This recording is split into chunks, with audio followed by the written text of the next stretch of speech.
Good afternoon, Africa. Good afternoon, African Confessions. I am back with another episode. There is a message that I want to share with you guys. It comes from a translation of a confession that I received. The message reads like this. Okay, we did a go back to sender for this other witch who had cast a spell on us as a family. I am a 35-year-old woman with no husband and no child. I've never fallen pregnant in my life, not even a boyfriend. We are only 3 girls in our family, and I am the last born. All my sisters were once married, but no one has a child, which led them to being divorced by their husbands because they could not give birth.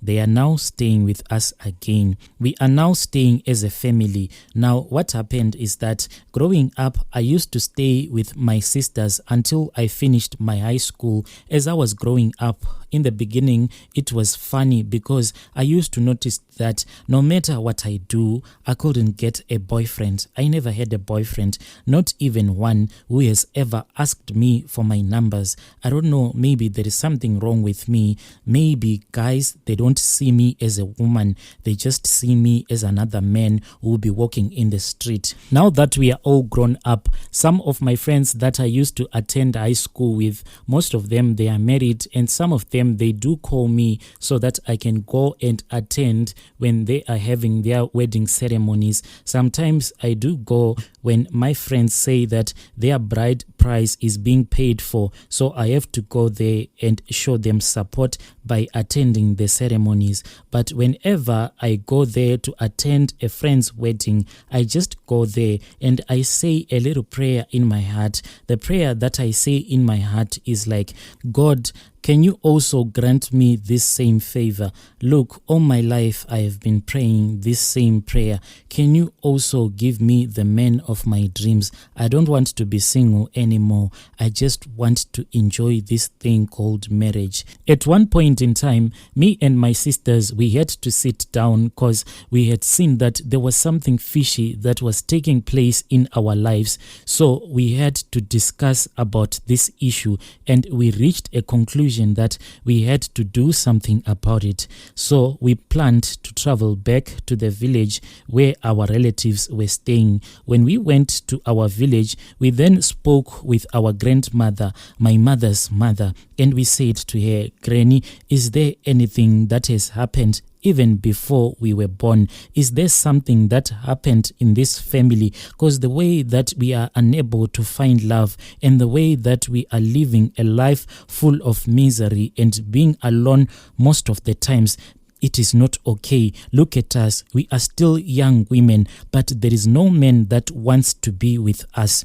After we had spoken with Granny, there was a hint that it seemed as if we were given spiritual husbands, by who at that time we didn't know. The only thing that our Granny said to us, go, my children, and go and seek help to the prophets. And that we did. So we went to one prophet who told us that when we were younger, we were sent to the village, and there we were given bad luck by people who were jealousy because our parents were wealthy at that time. When we were growing up, we were not poor.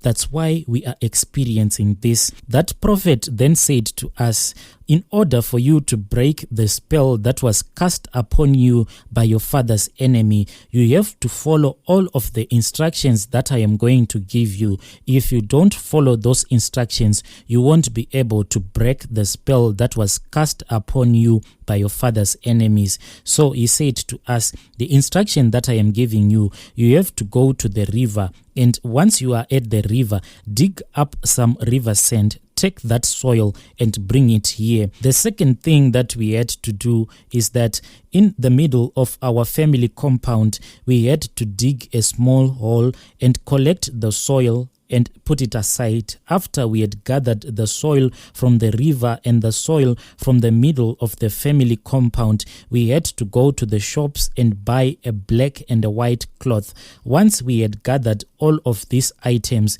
we had to return back to that prophet so that he can perform the ritual for us in order for him to break the spell that had been cast upon us whilst we were young by our father's enemy. When we arrived at that prophet's house, we were then given cigarettes to put underneath the door and another cigarette to put underneath your pillow, just in case, he said, if you have a spiritual husband, it will disappear at night when your spiritual husband tries to visit you when you are in bed. When it smells that cigarette, it is going to disappear. Before we had gone to consult with this prophet, what used to happen to me and my sisters is that at night, usually you could have a dream, then you'll be having sexual intercourse with a man, a non-man, or some men that you will not be able to recognize.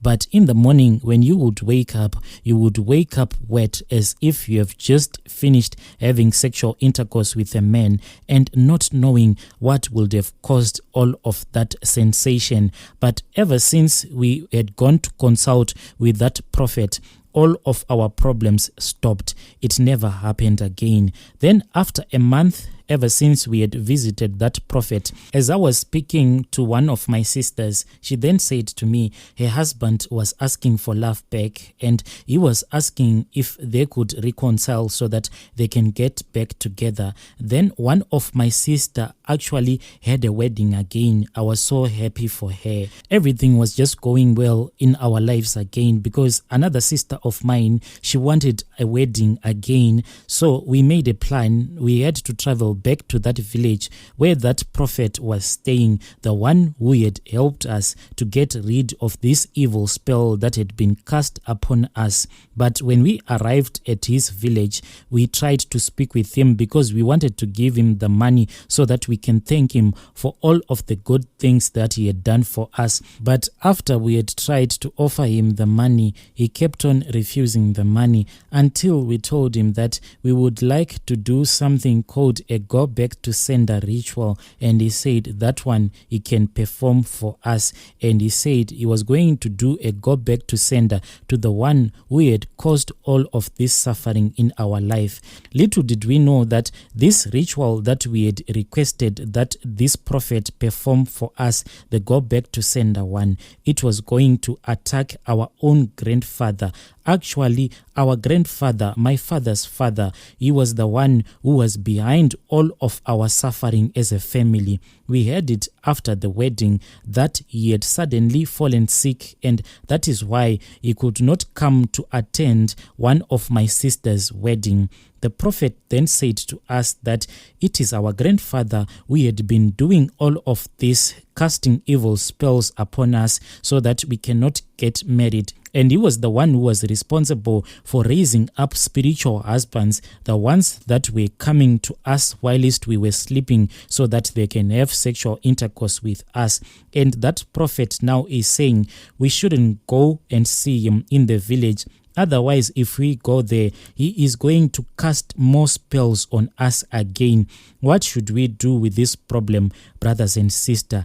We need advice. As a family, we feel like we are not supposed to dump our grandfather just like that because he is old. But at the same time, the prophet said to us, if you go back to the village, he is going to cast another spell on you. Please help us. We really need advice. Dear listeners, right there was a message that I received from Anonymous. Then I asked one of our admins to give us a translation. Strange things do happen in this world. Let us meet again in the following episode.